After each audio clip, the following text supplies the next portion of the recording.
Okay, so one of my favorite singers, Tom Veck, he built this company called Supercollector. Um, Basically, it's what I have concluded to be and it's still, in the works and being built and whatnot, but it's basically at this point a country club. Um, so it's little pretentious. At this stage, anyway, I root for him as a musician. So like, I'm rooting for this idea. I think any change at this point almost is positive because the music industry for indie musicians is pretty dire. So, you know, hats off that he's facilitating change and this movement's gaining momentum. James Blake, just started his vault, which I really like, by the way. But with Tom Veck, that's basically what it is. I had to really think about it because I'm like, what? I like that it's something different, and he's giving fans an option for buying directly from the artist. That's great. But I think my problem with it is it's supposed to come with a private chat with the artist, like, so you can ask artists, questions and stuff. And that's cool. Like, for me, that actually does make it worth it. But if you read on the website, it says artists are not obliged to answer any of the questions. So, so I messaged them, or I commented on something on their Twitter page. I was like, what's up with that, disclaimer clause? Like, what's up, yo? Like, why even offer that if you can't even guarantee them to answer your question? Given it's not like some bully or something. And like, they never got back to me. So that was weird. Like, I'm trying to give you money here and they just blew it off.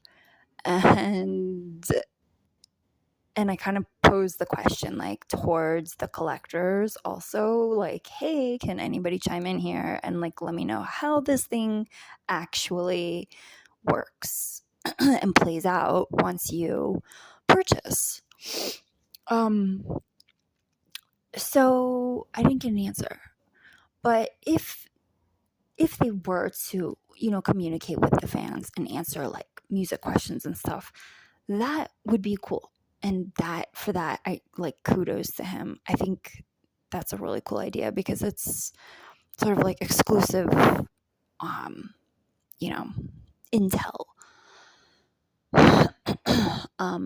And that makes it unique and interesting.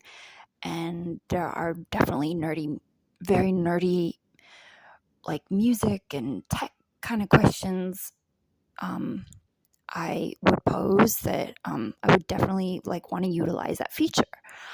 But then, okay, so then The Guardian contacted him about James Blake. I'm not sure why they contacted Tom Veck about James Blake. Like, they're two totally different, artists. There's James Blake and like Tom. It's apples and oranges. And just for the record, I'm a huge Tom Veck fan. I don't even know if I'm a James Blake fan. I know one song off the top that I really, really like. But so Tom Veck basically, he wasn't disrespectful, but he did kind of throw the dude under the bus and was like, fans aren't going to subscribe to all their favorite artists, yada, yada, yada, yada, yada. it puts pressure. Now this is valid. I totally see what he's saying here. He's like, it puts pressure on the artists to come up with like different content, however often, and basically it detracts from the music. And I can see that. I can see, especially someone, I think he's kind of an exception because he is like notoriously private. Notoriously private. So for him, that's not going to work as well because he doesn't open and share really about like his life. Although in this instance, he wouldn't have to personally. You could take us behind the scenes of in the studio. Hey, this is my gear. Or this is how I wrote this song. Like get creative. Like just because you have a subscription service doesn't mean you have to like, hey, here's my house and this is my car. This is where I live. It doesn't have to be like that. I don't even know what what Patreon accounts like share, and so I've never subscribed to one, so I don't even know how those work, but I know like certain influencers have them and you get kind of a closer look at their personal lives is how I kind of understand it, depending who it is. And it's all different. But so I basically don't know what his beef is with James Blake because this is a scenario where it's not a one size fits all. James Blake, Tom Veck, we got the North Pole and the South Pole. We have complete opposite ends of the spectrum.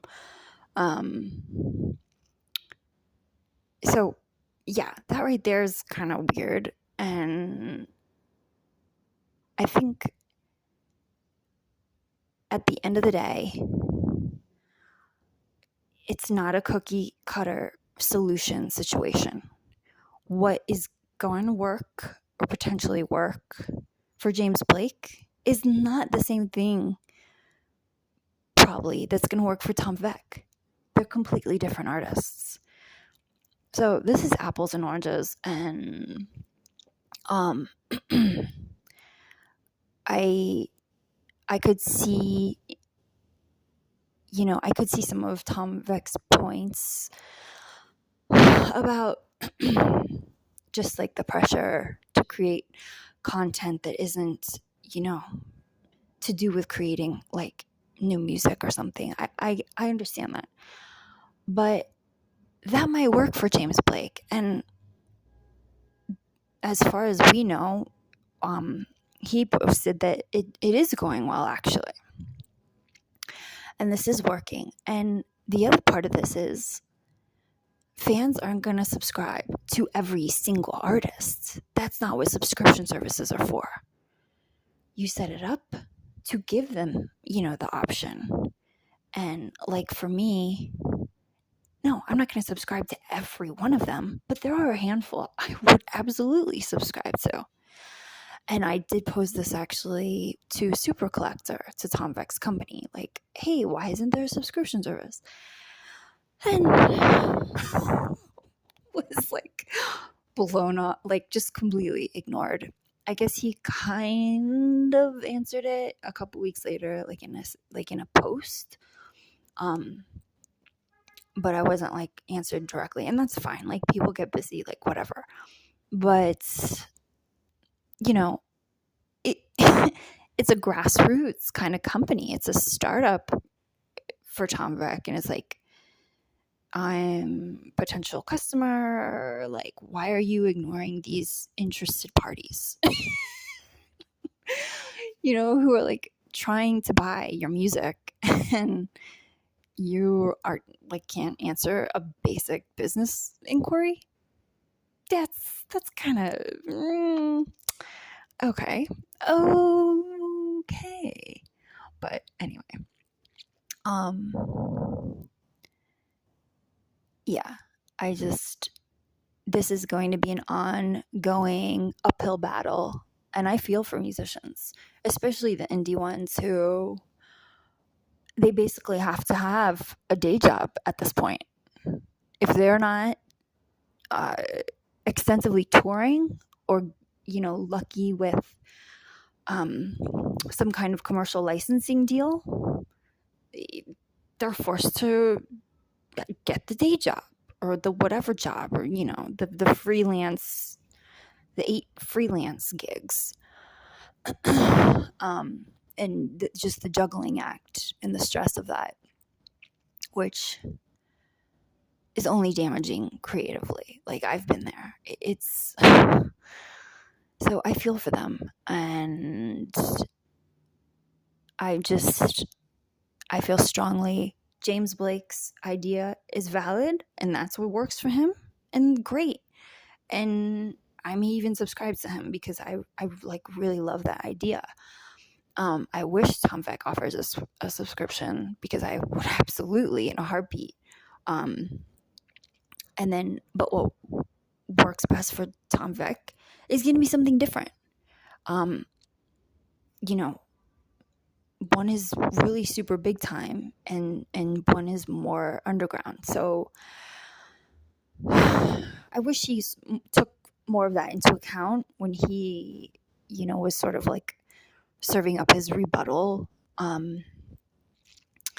But yeah, I just wanted to point that out, is these are apples and oranges, and it's not a cookie cutter situation, and they need to be cognizant of that. And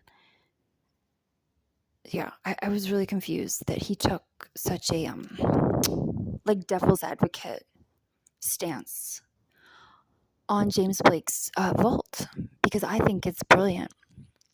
I love seeing, like exclusive footage. He offers like unreleased songs. I eat that shit up. Like, if it's my favorite, like someone that I'm a huge fan of, I'm all about that. And that's what fans want, is like the exclusive. Like, if you're paying a premium, you want an exclusive or unreleased something, so like the B-side, stuff like that.